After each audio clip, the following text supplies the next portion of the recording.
Buckeye Breakdown live from Los Angeles on the outskirts of Pasadena. I know you think it's the other way around, Pasadena on the outskirts of LA. Not today. Pasadena is the reason we're here. The Rose Bowl coming up in about 24 hours. We've got a full preview for you of this game as Ohio State and Utah meet in the 108th playing of one of the greatest sports scenes and certainly one of the greatest games in college football all year long.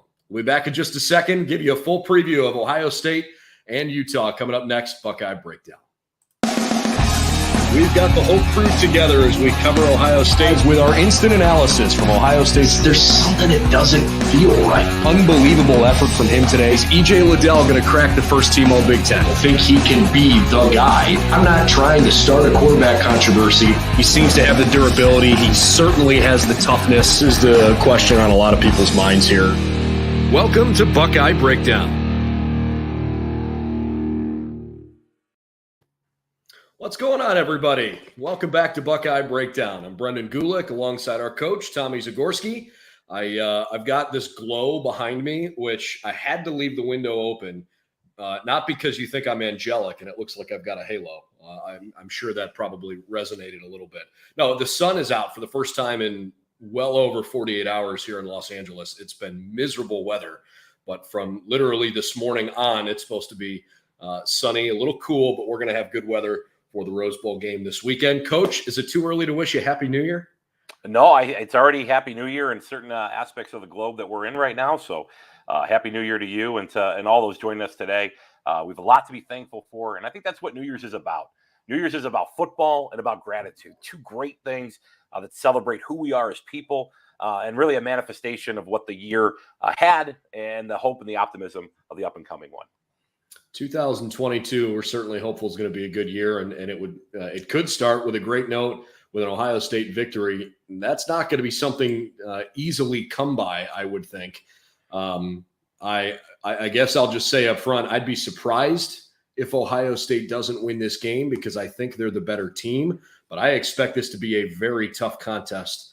There's a lot of Ohio State fans that probably haven't followed Utah football particularly closely, and I get that. This team is very, very good. I don't think they're, college football playoff good. I don't think they are on the same level as Ohio State, but this is no slouch of an opponent. And considering what happened the last time the Buckeyes took the field, they better be ready to go because this is a tough team that very obviously in their recent stretch at the end of the year, they played well as a team, as a unit. Their toughness really impressed me, and I think Ohio State's going to be in for a pretty good game here.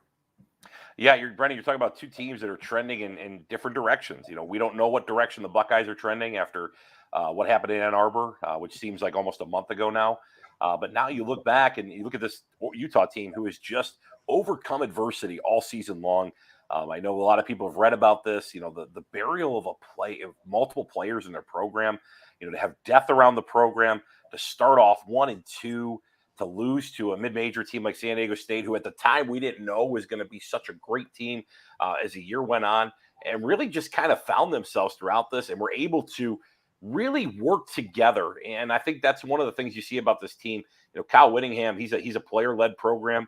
He's done it for a very long time. It's hard to believe that he was the head coach that took over for Urban Meyer at Utah.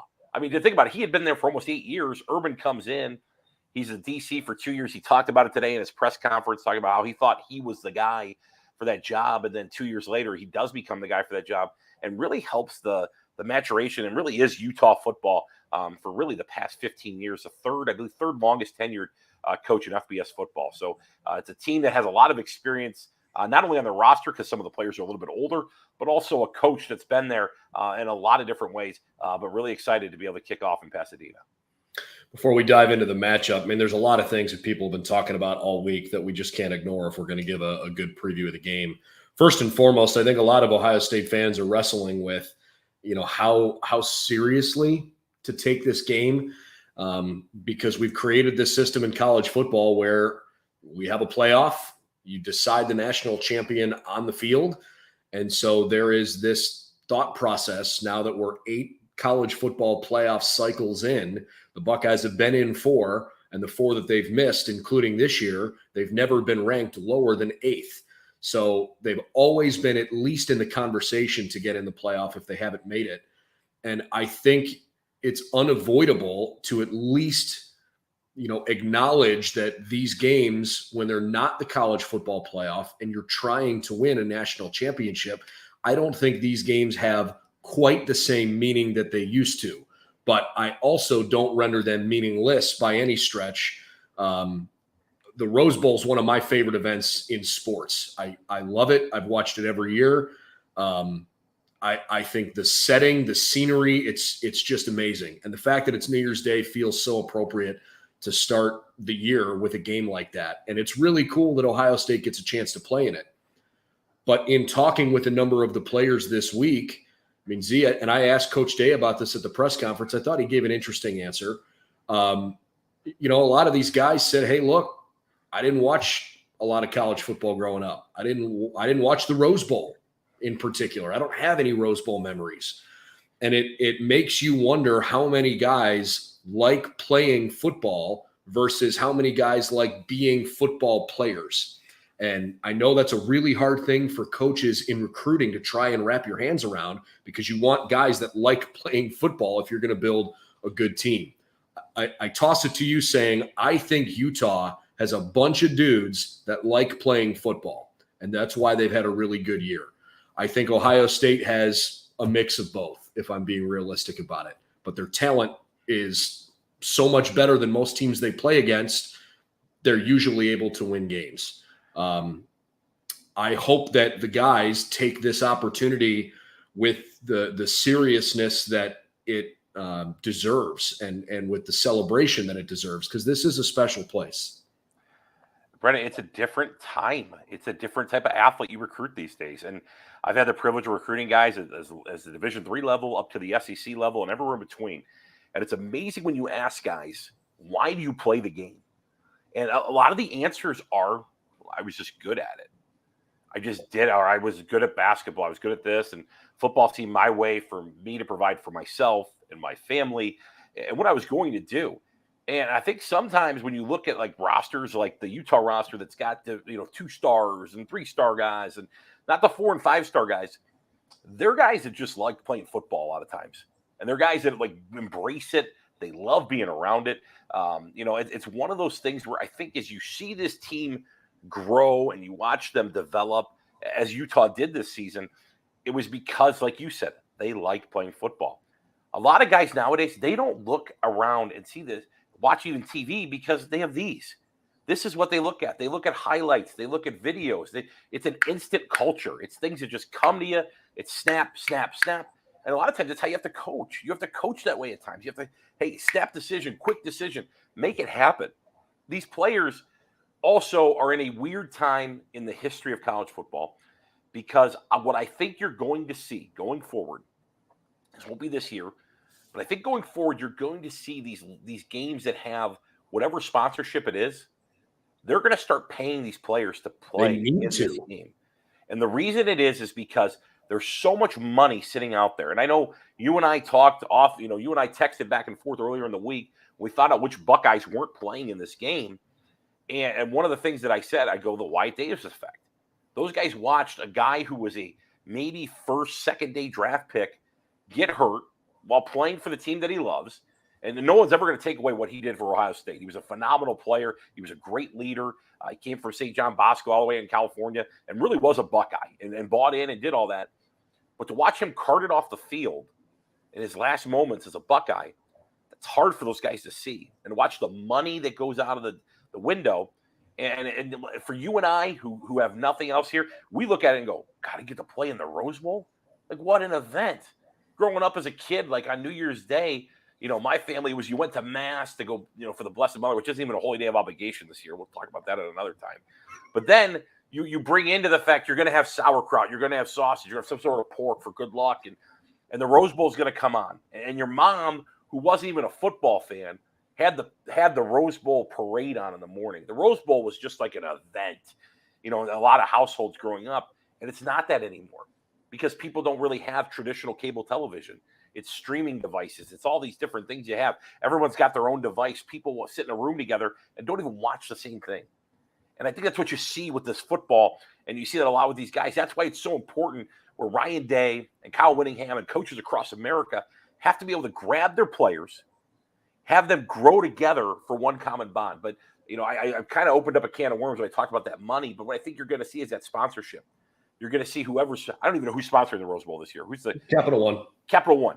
Yep. So now you're going to see a Capital One commercial where it's going to be Samuel L. Jackson, John Travolta, and, Chris Olave. And then you're going to see that whatever it may be, whoever they want to see play in this game to make that happen going forward. I mean, last night you watch Pitt and Michigan State.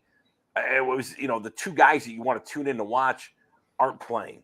And give Kenny Pickett credit. I mean, to watch his best friend in a sling after 2 series in that game, and the way that the Michigan State defensive line got after the quarterbacks for Pitt last night, maybe he did make the right decision to still probably be the number 1 pick in the NFL draft. But that's where I think we're going with this.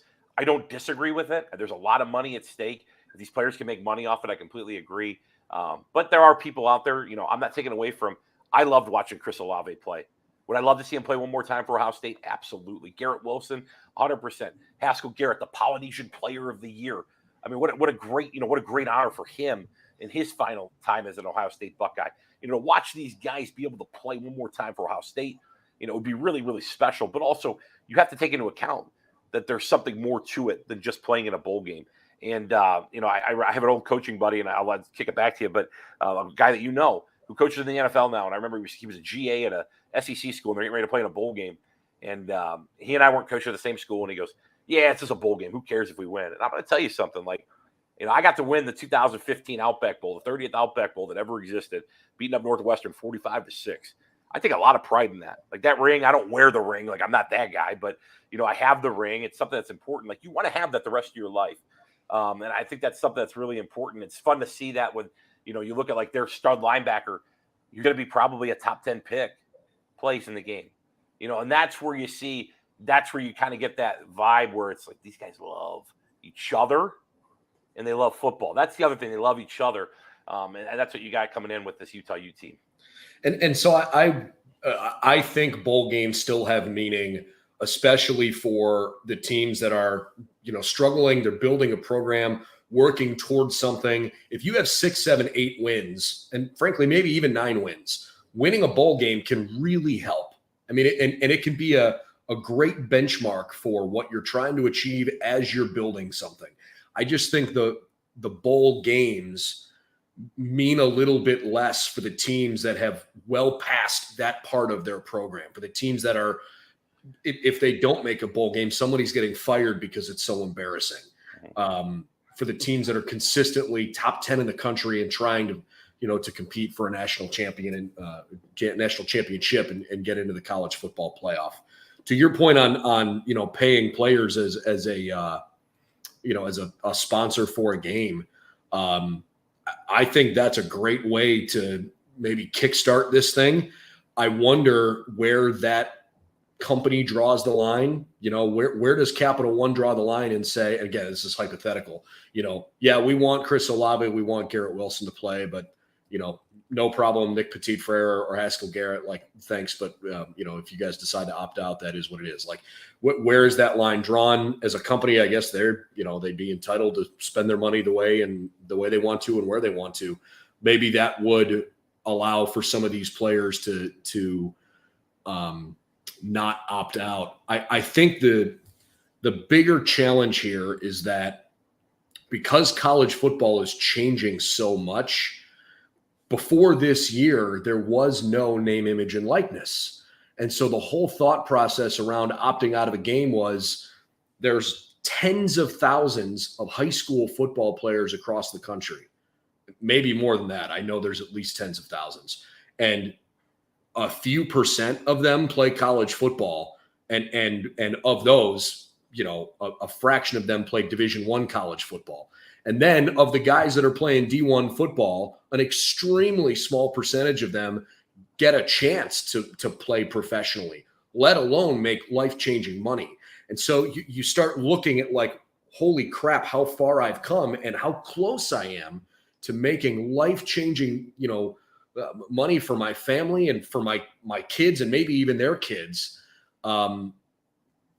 One game, it becomes like an easier decision of like, I'm not risking that. Heck yeah, I want multi-generational wealth, or a chance to set my life up for all the work that I've put in, et cetera, et cetera.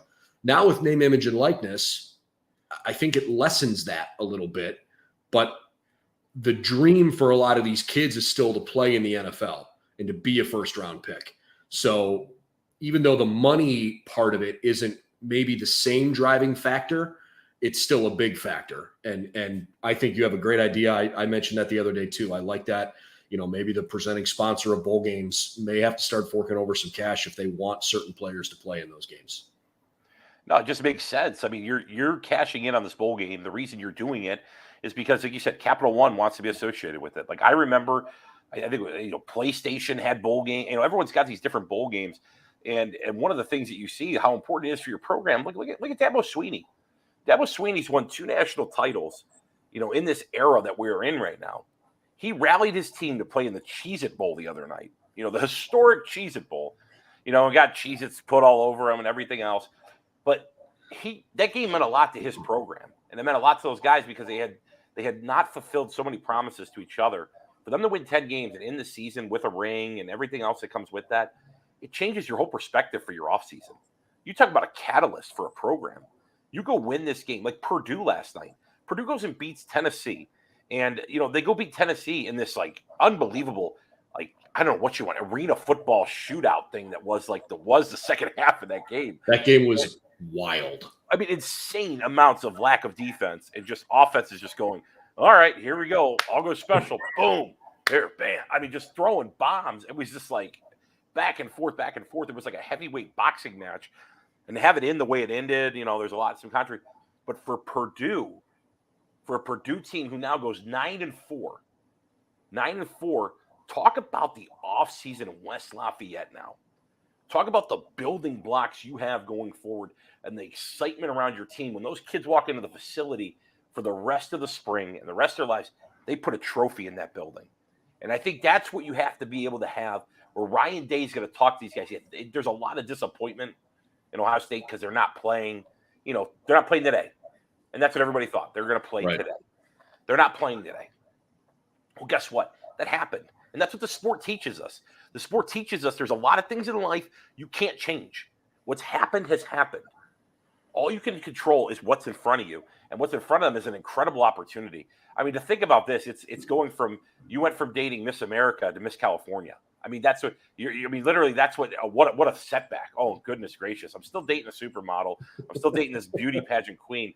And what is the Rose Bowl? I mean, to say that, like, there are players that go, the Rose Bowl, like, I'm good. I mean, we've talked about it on here. The granddaddy of them all, Pasadena, California. I mean, like, it doesn't get any better than that. And the parade of roses as they come down, like, to hear that as a kid and, like, to see where it's at now, I think it's an interesting way to go forward with it. I do think the capital sponsorship, I think that's a great way of trying to get these guys to help play in that game. But also it's touching a different genre. It's touching a different demographic of kids who have changed. It's part of the reason Michigan had such a great season this year. Look at their coaching staff. They went from guys that had more experience than anyone on the planet. The average age, I think it was this morning on College Game Day, the average age was 53 years old of their assistant coaches. They have a 34-year-old defensive coordinator. They've got a 37-year-old offensive coordinator. Their O-line coach is a 35-year-old guy who was coaching tight ends at Central Michigan 3 years ago and is now heralded as, like, they just won the O-line award for the, whatever it may be. There's something about youth, and there's something about that energy that breathes into these players where they can relate and be able to do that. So I think it's an interesting time. But no, I mean, don't ever downplay a bowl game. I don't care what game it is. I mean, right now, South Carolina, they couldn't ask for better going into the second half of their season. All right, you just got Rattler. You just get Rattler as a transfer who, like, stunk at Oklahoma this season. But if you'd have told me 2 years ago that kid's going to be starting at South Carolina next year, you'd be pretty excited as a Gamecock fan. Their coach got doused and got a concussion probably yesterday, doused in mayonnaise or whatever it was. It was the most disgusting thing I've ever seen in my life. I wanted to throw up. I was like, that's so terrible. Gross. So bad. That crowd said you get hit him with a frying pan. I was like, whatever that about. But I mean, it was so gross to see it. But what did that do? It took a 6-6 South Carolina team to now have a winning record, a championship bowl, win over a rival, all these different things that go into it that they traditionally don't get to play. And then now they're going to use that. So these bowl games are huge for programs and builders and coaching staffs. Don't confuse it. I mean, if you lose that bowl game, it sits in your mouth for a long, long, long time. So let me ask you this, because I know you mentioned the Outback Bowl. I asked Ryan Day at the end of the press conference, and I've asked a few guys this week about how they're trying to manage their time with the fact that this is supposed to be a celebration of what you've accomplished this year. But for a program like Ohio State, I mean, it almost feels like, hey, as soon as the season was over and you lost to Michigan and your playoff hopes were done, like everything you do has to be toward building for next year if you want to win a national championship. And you're lucky enough that you get a game against a really good team in a really meaningful environment that's going to be super competitive. Those reps are super valuable. And all Coach Day talked about coming into this year was how much his team missed from the COVID season, the early season, non-conference games, the spring ball, like they've been trying to make up for lost time. So you can't afford to just not take this seriously and to not use this as something for next year. But you want the guys that are here to celebrate and enjoy the fact they get a chance to play in the Rose Bowl, and they're playing on New Year's Day in front of a national audience. I know you don't know Ryan Day personally, intimately, but take us behind the scenes if you can, of a Power 5 head coach and what this week is like, where the outside says maybe this game doesn't have as much meaning because it's not a playoff game, but you know how unbelievably important this kind of game is for your program. Well, starting off, I mean, a lot of people are going to say, well, financially, they get a check. Those coaches all get an extra check for winning the game. It's not only, for playing in it. I know when I was at the University of Tennessee, like I got an extra month's salary. I was like, assistant, whatever. And I got an extra month's salary because we played in a bowl game. Like I was like, this is awesome. Like I got an extra check for it. But also what it does is you get 15 practices. You get 15 spring ball practices. Think about the difference you have over a 4-year span. If your program hasn't played in a bowl game in 4 years, you're missing 60 practices. 60 practices in a 4-year span if you don't go to a bowl game in 4 years. That's what the bowl game is so important. That's why Rutgers and Illinois, like they were like Schiano and Blayton were going to meet in like South Bend and have a fist fight to see who was going to go play in this game against Wake Forest right now. Because why? They knew their program needs that development. They need those practices. They're going to get those practices with their guys. And yeah, it had to be fun to go call the guys. Hey, what's going on? Oh, I'm at the movies with my girl. Like, yeah, you got to get back here. Like now we're going to go play Wake Forest. Like what? Like I thought we were, like, hold on, wait a second, but you do all that. And as in Ryan Day's mind and in any one of these coaches' minds, it's about growth. Everything you do is about moving forward. If you're not worried about moving forward and you're resting on what happened Laurel-wise, it's the word. Bobby Bowden passed away this year, and Coach Bowden is well known as one of the greatest in the game. And I never got a chance to meet him personally, but heard him talk many a times. And I remember he said after they won the national title, they said, "Coach, what are you going to do?" He goes, "I'm going to go to bed tonight. I'm going to thank the good Lord for this national championship. But tomorrow I'm going to wake up and all I'm going to think about is next year." Because that's the way you're wired as a coach. Like you win a game, you watch the film, you put it to bed, and you like want to move forward because you want to have that growth. And I think that's what you're going to see, going forward with Ryan Day and with all these coaches this week. There's a lot going on. It's like, all right, we're going to go to this museum. We're going to go do this. We're going to do this. It's all great stuff. But a lot of those things you see, you're not going to see Ryan Day at the bowling night. You're not going to see Ryan Day at these different events. Because why? Because he knows he's got to go recruit. He's still got to recruit at this point. And we're like, well, signing day was the 15th. Like, yeah, he's still got to go recruit the 23s and the 24s and the 25s and all that's going on right now. You have to be able to and he's got other obligations that he has to take care of. They have staff meetings. They have all these different things that are going on. You're working. Like, this is a work event. And, some coaches probably go into it and give a little bit more. Like, and I'll peel back the curtain a little bit. Like, when we played the Outback Bowl in 15, that was one of the things I know Coach Jones, he wanted the players to enjoy it, but he wanted to win the game. I mean, we practiced on Christmas Day. We were one of the few teams in the country. We played on New Year's Day. We were practicing on Christmas Day. And I remember the meeting that morning, we looked at it and he's looking around. He goes, I don't know if these guys really want to be here. And it's like, no one wants to be here. It's Christmas. Like, people want to be with their families for Christmas. And, because we invested in it and because we did we practiced the way we practiced, we were able to yield this incredible result that was a great event, for Tennessee football. And I think when you see that with whatever program you're at, Ryan Day is going to also look at this is another opportunity for his team to mature. Is he disappointed? Does he get the double opportunity for his team? Absolutely.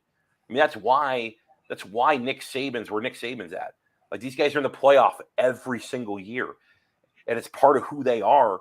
And it gives their players that much more development. It gives them more reps and pads and more reps, to be able to play. And then what's exciting for Ryan Day this week, he's going to get to see a lot of guys that are going to be playing next year for him. Guys that you probably didn't get to see this year that are going to play on the offensive side of the football and see really who they are. And are those 5-star? You're replacing 5 stars with 5 stars. But stars don't mean anything. I mean, the mailman makes those. It's you go make a call. Hey, Jim, this kid's going to commit to, East Popcorn State. Well, give him another star. That's just kind of how it works. So I think, when his mindset, it's to be well calculated. He's watched Urban Meyer go through this. He's watched Chip Kelly go through this. He's watched some of the great minds go through this. And that's the other thing you do going into this week is you call these other coaches like, hey, what did you guys do? Like, what are important things? And that's where, whoever your agent is, usually you're connected, or you have other head coaching friends that are, hey, what are you guys doing this week that's a little bit different? Oh, that's a great idea. We had a special teams practice, or we did something where we did this, or we did that, because you want to develop. You don't want to lose this momentum and say, well, it was like a vacation for us. Vacation is going to be when you get on the plane with or without that trophy tomorrow afternoon. And probably the game being later, they'll probably spend the night and fly out the next day. I know that's like usually what you do is you spend the night there, you get to enjoy the town or whatever it may be. Then you go fly out the next day. So they'll go fly out that next day, and they'll have off in between there and really the convention, which starts in San Antonio, I think the 6th or 7th or 7th this year. That weekend, people start rolling into the convention. And like, really, that's what they'll have. They'll have a little bit of a couple days off, and they'll be back at it. So that's where, I think that's when they'll really take their time off and kind of let their hair down, from that perspective. Let's dive into the game itself here because this Utah team is really talented. Why don't we start with when Ohio State has the football? You've still got a Heisman finalist playing quarterback. You've still got an incredible freshman tailback in Travion Henderson. I'm excited. I think a lot of people are excited to see, regular snaps for Ibuka and Marvin Harrison and Julian Fleming. Who is as healthy as he's been in a couple of years, which is awesome because he's super, super talented. I just don't think we've seen anything close to his best yet. As you look at what Utah does defensively, where are they vulnerable? First of all, where can Ohio State hurt them? Well, the two biggest things that you're going to see is obviously their secondary is decimated right now. They've had more injuries, I think, than anybody in the secondary that's playing in a meaningful college football bowl game this time of the year. And that's one of the things where Ohio State, if obviously you have Olave and Garrett Wilson still, everyone's sitting there going, the line in this game is probably 16 or 17 if that's the case. Just because you have such great ability to stretch the field vertically. But they've also given up a lot of passing yards to a lot of other teams. A lot of teams that don't have, the firepower of Jackson Smith and Jigba. In addition to that, also, you heard Ryan Day talk about that today. Jackson Smith and Jigba is going to play his game. He's not going to try to be Superman. A lot of people don't realize this. He's led the team in receiving yards this year. Is it because of Olave and because of Wilson? I'm a big part of it. But, whatever they decide to do, are they going to go are they going to go spy him? Are they going to work around and make sure that he's the guy, wherever he goes, they're going to have somebody on him tomorrow to be able to do it? Maybe, maybe not. Where you're going to see is, like you mentioned before, Brennan, Marvin Harrison Jr., Julian Fleming, these guys are all guys that you want to see. And where this team has been vulnerable is play action shots. Everyone's hit them with them in the Pac-12 this past season. The other thing that you're going to see them struggle with is end around. And what I mean by that is when the receiver, they're able to get the slot receiver the ball and work around. Now, Ohio State's done a couple of that jet sweep stuff with Jackson Smith and Jigba earlier in the year, so it's a good way for him to get the ball. It's a good way to get Emeka Ibuka the ball early to kind of see his athleticism out on the perimeter. They are vulnerable on the outside. They will stunt an angle, or they do sometimes get their DNs trapped inside. That's going to be important. It's going to be important to see how Ohio State does it. A lot of split flow action. I went back. I watched all their losses this year. You kind of throw the San Diego State game out of the window because San Diego State just ran the ball every play to try to be able to do it. Oregon State ran the ball very effectively against them, which not the same horses that Ohio State has. A lot of split flow zone. So a lot of split flow zone that they got into. That split flow zone also opens up the ability to give the around off the jet and let that tight end arc around and be the lead blocker and be able to get up on the safety. And it's a way to keep Cole Bishop out of it. Cole Bishop's a really good freshman safety for Utah. He gets better and better every week. He kind of plays the nickel for them. He's more of a Ronnie Hickman type player where they get him down in the box and ask him to go make plays and go hit people, from the way that they play. And also Ohio State's going to have ways to attack them just because this is a defense they've seen majority of the year. It's a 4-2-5 defense. They're going to try to play with as many secondary players on the field as they can. Now, they might not have as many secondary players, and they got really good linebackers inside with Devin Floyd, who's probably a top 10 draft pick. If not that, number 0, you're going to know who he is tomorrow. He's a very good player. And then Nafi Sewell, who's Noah Sewell's little brother, the kid at Oregon, he's another good player inside the box. If they can contain those guys inside, a lot of teams haven't been able to just line up and just knock them off the ball. Because they're also very stout inside. They've got some strong defensive linemen, Junior Tafuna and Junior Tafua and Mike Tafua are both really Tafuna and Tafua. I'm sorry, I'm butchering these Polynesian names early today. I was really excited about myself. I'm going to be better with them than I was when Ohio State played Maryland earlier in the year. But no, it's definitely one of those things that you're going to see defensively. I don't think Ohio State's going to line up and just knock them off the football. But if they are able to do that with Thayer Munford playing left tackle, being able to see really, and I know we talked about this before, it's going to be exciting to see Matthew Jones play a game for Ohio State, like a full game. Like, let him go play guard. He's blocked really well, especially in the run game this year. He's been a very physical downhill runner, and really helping Travion Henderson, probably get more yardage, from there, and, really probably let Paris move over to the left side and let him play with Thayer. It's going to be a really, really fun way to see Ohio State attack them. And also the mindset of Ryan Day. You've got Ryan Day, who I think is a brilliant offensive mind. And the Michigan game, got away from them. They just played a team that was more physical, that really hit them in the mouth. I mean, that was what, the takeaway was from that game. And this is an opportunity for this team to prove that they're not soft. And I think that you're going to have, I know this week and leading up to it, they've got some gruff coaches on staff, and I'm sure Kevin Wilson has been very, very calculated in the way he's challenged the offense and their physicality and how they can match this Utah team, who really has beaten Oregon twice this year and pretty handily. So it's going to be important for them to be able to see that from an offensive standpoint. Yeah, Thayer Munford is going to go out and play left tackle by every indication. And frankly, I think he's more comfortable there anyways. How much do you want to see in this game Thayer out of tackle playing well and the Buckeyes offensive line looking like what you want it to be, measured with maybe giving Paris Johnson some reps out on the tackle side, knowing that there's a pretty decent chance he might be your left tackle next year? Yeah, Thayer has paid his dues. Thayer's paid to play. I've started, I think, in over 50 games now, and had the humility to say, all right, I'll go from tackle to guard. There's not a lot of guys that go from the big money position and say, all right, I'll go for the big money position of left tackle, and I'll move into left guard just for the sake of getting the best 5 on the field. And I think a lot of people lose that in translation, that Thayer's played a little bit out of position.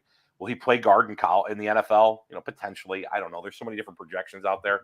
I mean, you look at the Cleveland Browns, Joel Bitonio's quote-unquote guard, who played tackle at Nevada. He's been playing tackle the last couple of weeks and doing a pretty good job of it. So when you're a good offensive lineman, you're a good offensive lineman with, certain God-given talent sets. I'm excited to see him play tackle. I'd really like to see Paris have a dominant game at guard and just let him focus in on that. I think a lot of things we forget about. Paris had a lot of stars coming out. Paris has got his brand. Paris is a great kid. I've met him multiple times. I've talked to him multiple times. I really enjoy who he is. And I think that he comes from his mother does a great job with him. And I think he's got a really, really good upside. And I think we're going to see the best of him still going forward here at Ohio State. But really tomorrow, let him go play guard. Let him have a great game. And then we have the entire offseason to really let him go play tackle, to let him go against some really good defensive ends in practice as well. And I think that's where you get to see that. And maybe Ohio State jumps out early, or, God forbid something happens to one of the tackles, then maybe you have that conversation about moving him out there. But realistically, I'd really like to see him. I know you'd like to see him at tackle. I think a lot of the fans like to see him at tackle. I'd love to see him play a great game at guard and really help Ohio solidify that offensive line and let them play the way they played kind of midway through that season and get back to that confidence that they had. Aiden Hutchinson's not coming off the edge. And number 55, David Ajabo, which I hate to admit this, Buckeye fans, a tear rolled down my eye watching that on him today on game day. I mean, what an incredible story just he is. I mean, the kid's played 5 years of football. I mean, for him to lean over to Aiden Hutchinson during a game this year when they spiked the football and goes, well, why'd they do that? Well, they wanted to stop the clock. Like, he just doesn't know what he doesn't know. To see him do such a, to really, really live the dream. A lot of people are, growing up, born in Nigeria, lived in Scotland, comes here to play basketball, and now he's playing at Michigan. He's going to play in the college football playoff tonight. It's a pretty cool story. I don't care what colors you bleed. That's just humanity right there. But they're not going to see those two guys tonight. I mean, or tomorrow. They're not going to see that kind of pressure off the edge. And if they do see that kind of pressure, give it that kind of pressure, it's going to be a long, long day for the Buckeyes. On the other side of the football, I think maybe Ohio State defensively, obviously they have a few more question marks, right? Haskell Garrett is obviously the only one that is officially opted out. Antoine Jackson has not been seen all week with the team unless he suddenly hops on an airplane and gets out here and plays tomorrow. That would be pretty unlikely. Cody Simon reportedly has already had surgery on his shoulder, and so it doesn't sound like he's available. Cade Stover's moving from tight end to linebacker to help out the Buckeyes. Haven't seen Sevin Banks or Marcus Williamson all week. There's going to be some different faces. I think this is a big opportunity for Court Williams. This really could be a big game for Tommy Eichenberg. He could really solidify himself as a linebacker, of the future for the Buckeyes. I think he's had some really tough performances and some really, really good games late in the year. He's grown a lot this season. The linebackers, I think, were probably the most scrutinized unit at Ohio State this year. Denzel Burke probably isn't going to have the same threat against him. Utah's wide receivers are good, but they're not what he has seen a couple times in the Big Ten. So I'm trying to frame this defensive question in the eyes of both what are we going to see, but also knowing that it's December 31st and local time it's 10:15 a.m. So that means in about 48 hours, there's a new defensive coordinator who's running the show. And the vast majority of the players that are on the roster on defense are going to be here come next year. We know there's going to be at least one coaching change, maybe more. We don't know. We'll find out maybe within the next, I'm going to bet, week and a half. I don't think they're going to just make that decision or announcement in the next couple of days here. But I'm interested what you think about the guys that are playing in this game. They're obviously trying to win the game, but how much of this is, hey, let me put something on tape that shows the new guy in charge who they're paying buku bucks to, that I can be a part of his scheme going forward. Yeah, I mean, you mentioned it. Tommy Eichenberg's got to have a great game. This is like Tommy Eichenberg's audition for next season. I mean, when they bring Cade Stover over to play linebacker, it's one of those things where you're kind of looking, you look through the rearview mirror and you go, wait a second. Still Chambers is athletic enough that I don't think they're going to move him. He's had a really, really solid season and has proven that he can play the position at a high level. I think Still Chambers is going to be an NFL linebacker when this is all said and done. Yeah, and Diamante Trainum, I didn't even mention him. He's transferring in. The former Akron Archbishop Hoban star is transferring from Arizona State to Ohio State to play linebacker next year, and I would imagine he's going to factor into that for sure. Yeah, I mean, Diamante Trainum was an outstanding athlete, and anyone ever watched him play at Hoban, his lower half was not like any high school football player you ever saw. He was just built differently. When he walked on the field, you go, oh, there's the kid that like everybody's he's gonna be the first guy to graduate early from Hoban and he transfer out or go wherever he's going. But to add that into the equation with Still Chambers, have Cade Stover move over. There's a lot of competition that's going to be in that room going forward. This can be huge for Tommy Eichenberg, and Tommy's got to be able to, really tackle well and play well. He's going to be challenged early. I mean, they're going to run at him. I mean, Tavion Thomas is a load, an Ohio kid who's going to play with a chip on his shoulder in this game.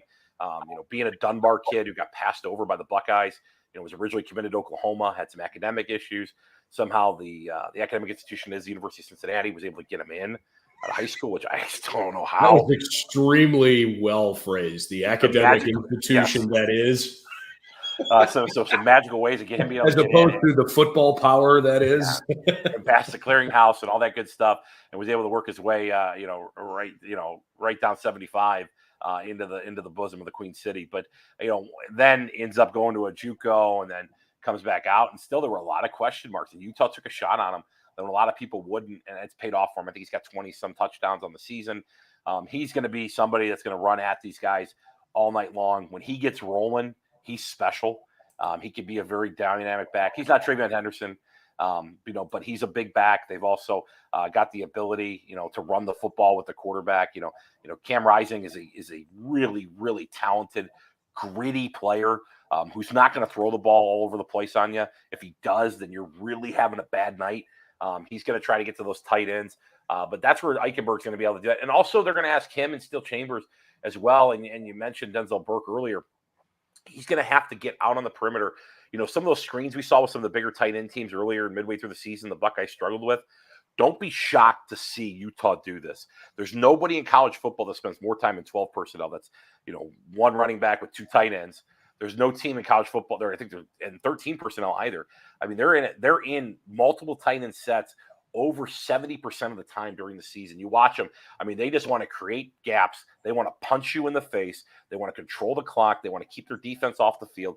It's going to be an interesting matchup, but it's really going to come back down to that. And the guy that I really want to see play, who I can't say enough about, Tyleik Williams has had a just unbelievable season for the Buckeyes. And you really want to see him step up and kind of be that leader going forward for that defensive line, because that's really what Haskell Garrett was. How he was the emotional leader.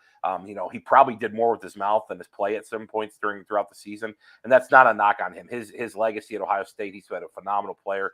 We mentioned in the opener, he's the Polynesian Player of the Year. To have that award, that's pretty remarkable. And statistically speaking, he really wasn't the best. In that category, really it probably could have been Mike Tafua, who's the defensive end, 42 for Utah that we're going to see tomorrow night. But realistically, you're going to need to see him play really good football to help those linebackers out as they get into it, there. I think that's where you're going to see the big matchup is how they're going to match up front. Are they going to be able to physically be able to go at it? I mean, you look at, their their left tackle for Utah, Bam Olaseni. Bam Olaseni is a 6'8", 380-pound British player who came over here, played in junior college, and is now, you look at him, when you see a person of that stature and that size on a college football field stick out on film, he's a massive human being. They're going to depend on him. And then Nick Ford, their center, is a really good athletic kid who's probably going to be probably a second-day draft pick. He's a kid that originally was a defensive lineman who moved over to the center position. He's really the guy that gets them going up front. And it's going to be an interesting team who plays together. And their three tight ends are really good. I mean, they block well. They throw them the football. They can stretch the field. They're going to get in 13 personnel and getting empty. And what they're going to do is they're going to run some motion stuff. And really, the guy that we haven't really talked about at all is the Britton Covey kid, who is like, everybody loves him. He's this little dude who can run. He returns kicks and stuff like that. They're going to get him in the jet motion. They're going to start moving him around. It's going to be an interesting way of, I'm really just popped up here. A great question, Larry. But, the Covey kid, he's going to be the one that they're going to try to, maybe work some jet stuff in. They try to get him out on the perimeter and get him the football. But realistically, they're going to get an empty and they're going to motion across. If the linebackers move with it, the quarterback's going to keep it, and he's just going to run. He's just going to run up the middle. And what they'll do is they'll do that more. That's like their only gap schemes. They're probably about 75-25 zone to gap. So that's going to be one of the things. Ohio State's done a better job of defending zone runs and gap scheme runs this past fall. So that works out well in their favor when it comes to the run scheme because of the way that we fit with the safeties. So it's going to be an interesting. It'll be a really, really interesting game to watch. From that standpoint. Seeing a number of comments on here about James Laurinaitis and obviously the news today. There is a report out there from Buckeye Scoop, our friends at Buckeye Scoop, saying that James Laurinaitis is heading to Notre Dame to become the new linebackers coach with Marcus Freeman. one of our viewers here, Mindy, said she'd love to see James as our new linebackers coach. I'm not ready to just move on from Al Washington yet. I think Al's done an unbelievable job. I realize it's been a frustrating year this year, but let's not forget how unbelievably good the Buckeye linebackers were last year. There's a reason all 4 of them got opportunities to play in the NFL. I realize Tuff Borland wasn't that fast, but that was a tough group that Al Washington coached. Give him a chance to develop some younger players. I'm not ready to move on from Al yet. But Z, as it relates to the beloved Buckeye, James Laurinaitis, I know this is a bit spur of the moment, but what are your impressions on him making the move from the television booth where he did a game every week for Big Ten Network and potentially down on the sideline now? Ooh, what a rush! No, in honor of his father. No, I really don't. It's hard to tell. He's never coached, and to be able to go coach at Notre Dame as your first job, it's not like he's going to go coach at Bishop Watterson or something. I mean, he's going to go coach at the University of Notre Dame, and it's you talk about a big change. Now, the one thing about this is James has grown up in it. Players are going to respect the out of him. And don't be shocked. I know they're reporting that he's going to be the linebackers coach. Don't be shocked if he's some kind of like off the field kind of guy and kind of works his way in. That's I look at it like this. Kevin Mawai. I don't know if anybody knows who Kevin Mawai is. Kevin Mawai, Hall of Fame center. Yep, offensive played for the Oilers, Titans, Jets later in his career. And Kevin Mawai is the assistant line coach for the Indianapolis Colts. The reason I go down this road is Kevin Mawai, Herm Edwards got him at Arizona State to come out and coach there. And what Herm didn't make him the actual O-line coach, but he made him the assistant O-line coach. And what that does is it gives you the ability to have a guy who's played it, a guy who's got brand equity, a guy that the players are going to look at and say, hey, you know what? That guy's done it. I know he knows what it looks like. I know he knows what it tastes like. As he kind of refines his skills, learns how to recruit, learns how to do those different things, and then kind of, puts himself into it. Laurinaitis isn't far removed from the game. He'll probably do a great job. And Marcus is a really smart guy. He wouldn't bring him in unless he believed in him. This isn't like one of those things where, you open up an ice cream stand in the summer and your cousin who needs a job, you put him in the back. You can't do that. Like, this is college football. So I think what's going to end up happening is, we'll see what happens with Laurinaitis. I know I've said this before. I think the world of Marcus Freeman. I think this will either be the greatest hire in Notre Dame history or the worst hire in Notre Dame history. And he's going outside the box. He's getting people that some people may not think are the right people, but that's what great leaders do.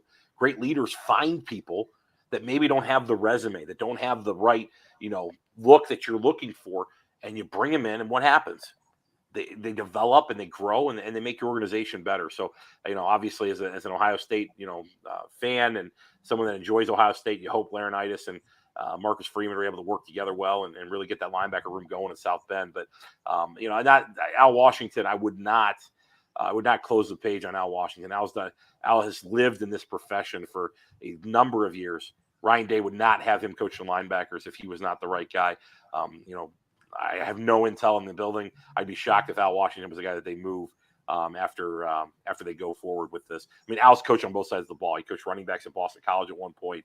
He's coached defensive line. Al's a very, very talented coach. That I think that kind of got caught in a room that recruiting wise he didn't recruit everyone in that room. He kind of got caught in a room that had some less than great Ohio State recruits. And going forward now, if the room stinks in 2 years, now you really get upset at Al because he's got the ability to recruit and kind of bring those guys in and develop them accordingly. Yeah, and I mean he's got C.J. Hicks and Gabe Powers coming in. Those are two of the most highly sought after high school football players in the country, let alone linebackers, let alone from the state of Ohio. I'm not worried about the future of the Ohio State linebacker room for sure. Is there anything else before we kind of get into predictions or anything else about this game we haven't touched on that you want to put out there that you just haven't hit on yet? Realistically, I'd love to see Stroud have a big game. Sure. I think that all season we've talked about, he's in New York because of these great receivers, because of whatever it is. I really hope that he has the maturity. He's going to be excited to play, being back home. It's going to be fun to watch him kind of get started. If they can keep him upright and give him some time, some of the play action stuff, I think he's going to hit some big shots. And I think it's going to be a coming out party for these other guys that especially a lot of you that are watching today. I know you follow this religiously. You follow Ohio State. you're watching Brian Hartline's Twitter line and you're seeing who he likes and what he does, and you're seeing this and that, and to see these guys that were recruited and have been committed to Ohio State for a long period of time, to go see them play in Pasadena in national television in front of probably the biggest stage that you're going to possibly see. It's going to be a lot of fun to watch, from there. And then the other thing defensively, can some of these older defensive linemen that are still playing in this game have the ability to, create some sacks, create some pressure early, and really give the defense something to look forward to, because they're going to look different next year. But, a lot of it's just going to be a lot of the similar players. And it comes back to, and Brendan, you experienced this, and it's a little different of an example, but you think about like when we were at John Carroll, and, I was a coach and you were a student, but you remember, our defense went from being 8th in the conference in the OAC to being the number 1 defense in the conference, and I think number 2 in the country. And the difference was the defensive coordinator came in. The players didn't change. It was what we did schematically. And that was Brandon Staley, who's now the head coach of the Los Angeles Chargers. He came in and changed the way that we looked at defense. And that's what you're hoping is going to happen at Ohio State as well, kind of going forward. So it'll be interesting to see how these guys play this week. And you hope that the Buckeyes can buy in and bring home another trophy from Pasadena back to Columbus where it belongs. Yeah, it'd be great to add another trophy into the trophy room, not just the trophy case, for sure. I think I am most looking forward to seeing how Jackson Smith-Njigba deals with being the top of the scouting report in terms of the wide receiver room. Without Wilson and without Olave, they can't afford. Utah can't afford to just ignore Fleming and Ibuka and Harrison, or they're going to get torched. But I think it could be at times challenging for Jackson to be as open as he has in the past. How many places in America have 2 potential first rounders leave your wide receiver room, and neither of them were the statistical team leader in receptions or receiving yards? That's ludicrous. Luda. What's that? You said Luda. Luda. I don't know if it's going to happen. It's possible for sure. Jackson Smith-Njigba needs 11 catches and 177 yards in order to become the all-time single-season record holder in receptions and receiving yards, let alone he could do it in the same season. He is averaging 11 catches per game, and he's averaging 153 yards per game. So it's certainly not out of the realm of possibilities. But I wonder how much of those stats are predicated on the attention given to Wilson and Olave, opposite sides of each other and away from Jackson Smith-Njigba. He is certainly good enough to have that kind of a game. Could be really, really fun to potentially see something that special on Saturday afternoon. So I think that's what I'm most looking forward to watching. All right, your final score prediction. Let it rip. Buckeyes 31, Utes 24. Ooh. Ohio State blocks a punt. Put it down in the books. Ohio State's going to block a punt. Their punt unit at Utah is very vulnerable. I've watched them give up multiple block punts this year. I think Ohio State's had a lot of time to prepare. They're going to have something ready to go for them. It's going to be important to be able to do that. And what's the best way to not have to worry about, great punt returners is also getting able to have the ability to go make a block punt and go for that standpoint. So 31-24. And where this comes into it is if Ohio State starts off slow. Now, if the Buckeyes start off fast, they jump out 2 scores early, they could go embarrass this team. But that's where I'm going, 31-24. Got the Buckeyes kind of finding themselves through the first half, and then kind of just putting these guys away late in the third. We are close, but I think Ohio State scores another touchdown. I'm saying 38-24. I think Ohio State will probably give up at least one touchdown that probably makes you want to throw your remote through the TV screen if you're watching at home.